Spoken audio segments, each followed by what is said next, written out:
about football games, I'm not much of a footballer, but I've watched it a couple of times, right? And rugby, whatever, right? AFL, football, soccer, whatever, right? A game's duration can be like 90 minutes. I think that's what it is.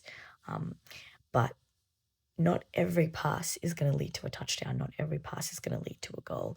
But it's incredible when you think about footballers how they play like every pass could be the pass that leads to touchdown, right? They don't know when it's going to come, but it doesn't mean that every pass is, and they have to be very discerning, but they live like it could come to them at any moment and they have to be ready to launch it into the goal.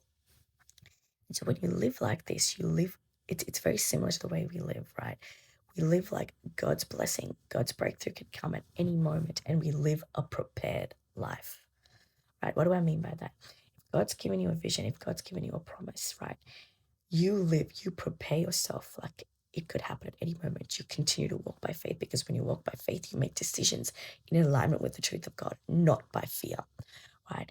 You take action in accordance with the promise that God's placed on your heart, and you know that even if you make a mistake, God will redirect you because you're moving by faith and you're trusting God, and you trust and you know because you also know, hey, you're not called to burn out or you're not called to overwork yourself, but you trust and know that God is leading you and that He will open the door at the right time.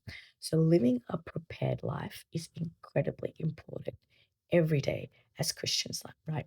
Doing the inner work to prepare yourself internally, doing the outer work, right? And taking the right steps to move you towards the breakthrough that God's intended for you. Yes, He holds time in His hands. Yes, He knows the appointed time.